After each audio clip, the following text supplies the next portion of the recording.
All right, so this week I'm not starting out with a little joke because I just want all of us to take a little moment to really appreciate that this is episode 400 of Bleach. That's insanely awesome. So big kudos to Taite Kubo and Period Films or Studio Period, um, parent company. But 400 episodes, that's pretty badass. Hopefully, we'll get a remake because a lot of those episodes is a lot of filler. I know that. A lot of the Bleach fans know that. And what better way to get newer fans than to do a remake that's more true to the original manga source? That aside, this week's episode was titled Baby Hold Your Hand, and it went pretty much what I expected. My score right off the bat, 4 out of 5, and it's only a 4 out of 5 because I wanted more. I had a feeling this was going to be a two-parter, and knowing what I know from the manga, I even had to get a refresher on it today because I felt like there was some stuff missing or I was missing something. But yes, this will probably be a two-parter fight between Korusuchi and Pernida. And Korusuchi is an interesting one. I've said it in the past. OG anime doesn't really show how crazy this man is, and this Thousand Year Blood War arc does. His Bankai, his modified Bankai as he calls it, is very creepy and unsettling. But before I dive more into that fight, let's just take a moment to have a moment of sorrow or pain for Kenpachi Zaraki. That man went through it this episode. He got his arm ripped off, or actually, he ripped his arm off himself because he decided to dive headfirst into a battle that he did not understand. And Captain Korusuchi decided to sit back and watch it all happen so he could get his observations and put two and two together. He sat back and waited, and Kenpachi gave him a lot of information for the upcoming battle. In the process, he lost an arm, he got paralyzed, probably got both his legs broken, and almost got twisted into a big ball of muscle. But thanks to Korusuchi's fucking wild mind, he stopped that all from happening by stabbing him in the back. Proceeded to paralyze him with his Zanbakuto, which was very interesting. And of course, Ikaku and Yumichika are sitting back there watching because they don't want to get killed by either Kenpachi Zaraki or Mario Korusuchi, because both of those two captains would kill anyone who got in their way in the middle of a fight. That's just the way they are. One's brute strength and one's crazy intelligence. So, yes, we saw that Pernida is the left hand of the Soul King, and he has two pupils in a single eyeball on his hand. That's why you always saw him with two eyes whenever you're looking at him. They use CGI for him, his effect of the way the hand looked, which makes sense because when it comes to the hands, there's a lot of movement, and it could be probably easier to animate and really make a scene look well if it's done CGI. So CGI didn't bug me one bit. We got to see him, his voice or intelligence is slowly evolving. You saw his speech be very simplistic, one word sentences, and it's slowly evolving because he is, as Korusuchi mentioned it, he is the embodiment of advancement. Whereas the right hand of the Soul King, who made a deal with Captain Ukitake, was the essence of stillness, which was able to keep him alive. So now you have both hands out in the real world, and you see what they both mean. The fact that Captain Korusuchi said he was not surprised that the left hand was out roaming the world should give you a hint of the type of being the Soul King is, because there are more body parts out there. I don't want to spoil anything, but we'll find out.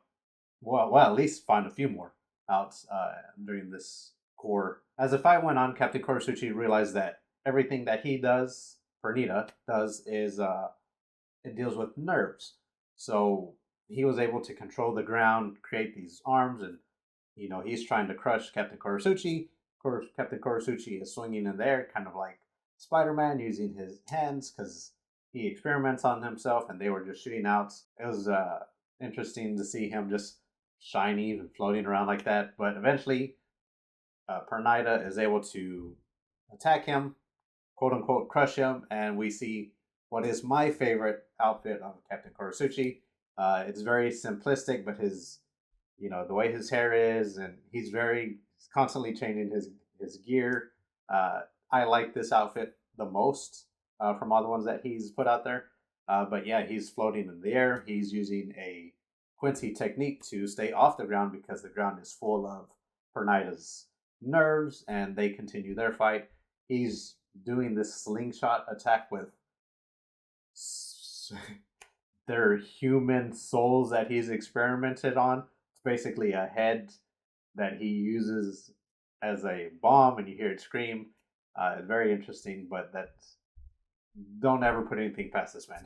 What he comes up with to counterattack things are very mad scientist is the best way to put it. I don't even want to say intelligent because you see some of the things he does and you're like, fuck, that's weird.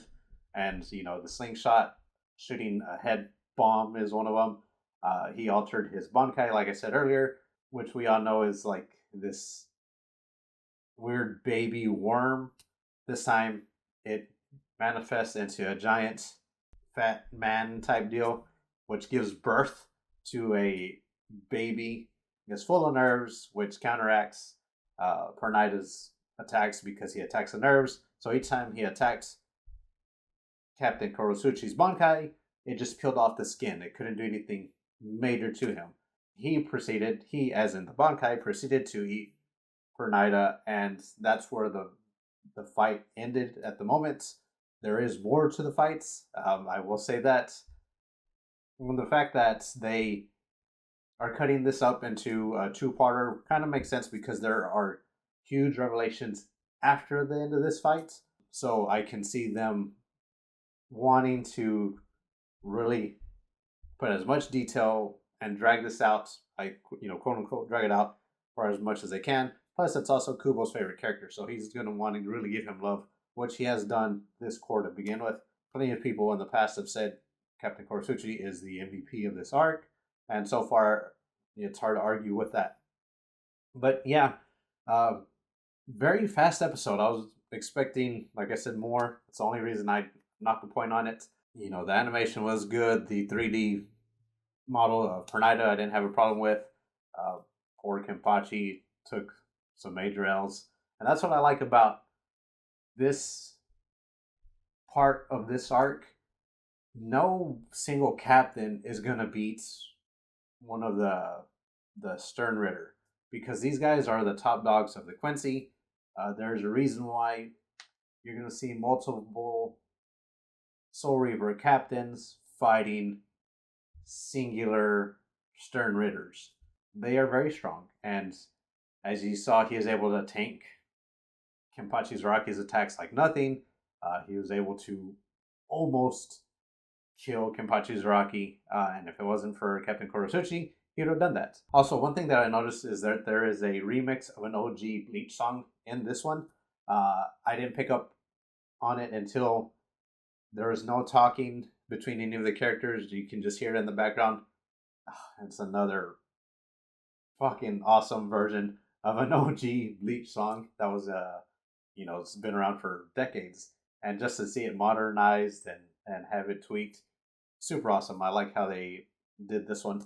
This episode also shows the Quincy's do not 100% believe that Uryu has betrayed the Soul Reapers, or at least his friends, because it starts with a little moment between Uryu and Renji, and he's standing over him, and as the camera pans back, you see Lilibaro has his sights aimed at Uryu's direction.